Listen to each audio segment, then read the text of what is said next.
Okay. They're okay for a little while, but all of a sudden it's time to go, and they're gonna go back home as fast as they can go.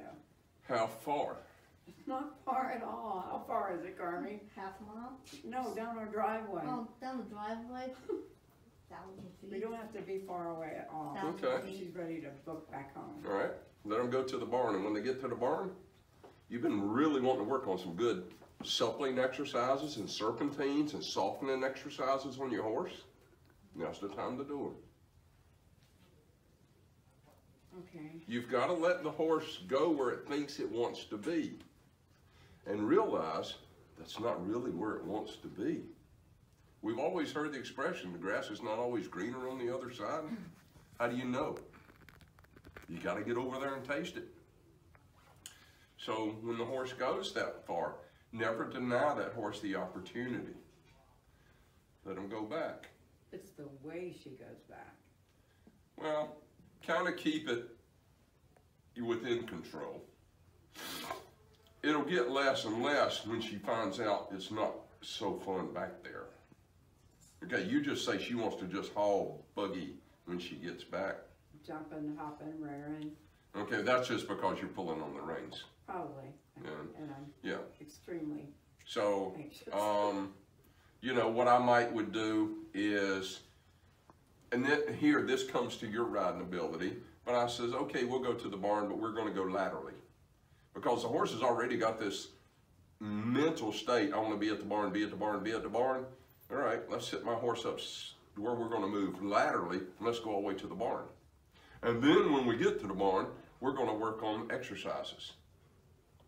Whether we're going to just sit there and trot figure eights, or maybe I got 4 cones set up and I start trotting those cones, or I start doing serpentines, but I do things that causes the heart rate to go up from work.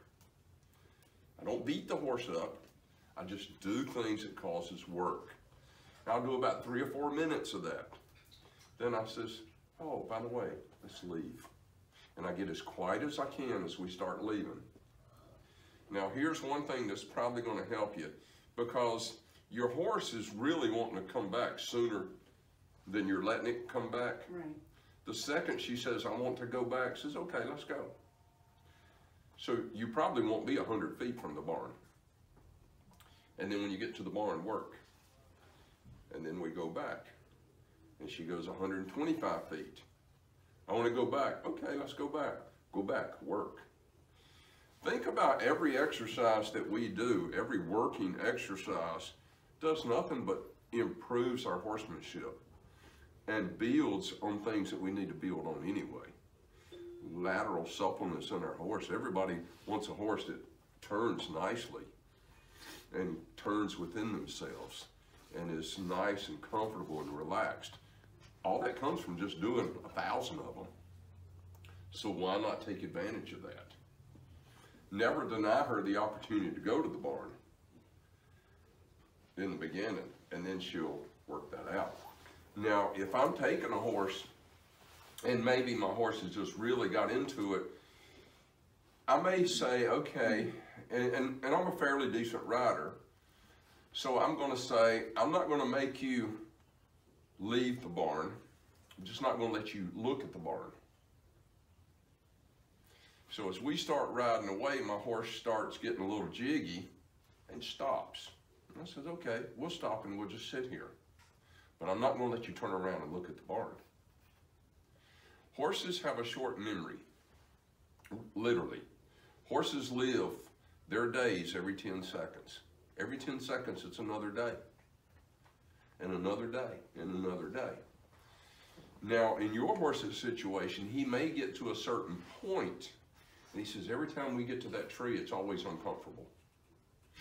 And your horse has developed a pattern of getting to that tree, and that's where the discomfort is, and says, I want to go back to the barn and get away from that discomfort.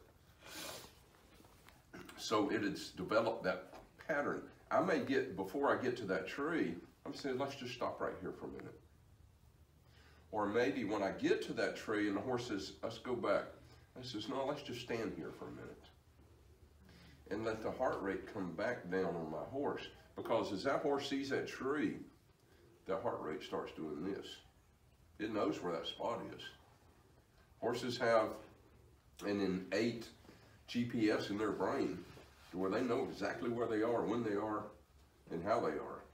And just as it gets there, it's like ding, ding, ding, ding, ding, ding, ding, ding. And say, well, let's just stop and just stand here a minute. But I'm not going to let the horse turn and look at the barn. I'm just going to say, let's look at that squirrel over there. And using left rein or right rein. Y'all remember that word I put in between there? That or word? Left rein or right rein. To keep that horse looking in the direction I want it to look. As that horse comes down, I will promise you that horse on its own will take a forward step. It may not take but 3 steps and then stop. I said, okay, let's look at another squirrel. How long does it take? This is the magic question. As long as it takes. As long as it takes. Because you're trying to change what? A thought. I can't make this young lady right here change her thought. Her thought is what it is, isn't it, honey? And all I can do is wait on you to change your thought to thinking about what I'm thinking. And the horse is the same way. And the more we create anxiety in the horse, the more what the horse remembers at the barn, comfort, relaxation, security, safety, that comes brighter and brighter in that horse's, that's where I need to be. That's where I need to be. Just always remember, it's when we create the anxieties in the horse, they just want to go to a better place. We all want to do that. When things start getting rough in our life, we just want to go to our happy place. And sometimes our happy place might be at home, in front of the TV, or, you know, I just want to get in the car and roll my windows up and turn the radio on. Or whatever it is. So think of that. So that's 2 different things that you can try. The one that I do mostly is it takes as long as it takes, and we just keep riding out. And when that horse finally, okay, we're good. I might ride 100 feet and turn around and ride back to the barn. When I get to the barn, I'll turn around and leave again. And I'll know I pretty well got this knocked out when I can ride totally out of sight of the barn, and that horse has got a mindset mentally of going instead of where it came from. And you'll know where your horse's mind is. Is he constantly trying to do this? Or is he like, hey, look at there? You'll know where his mindset is.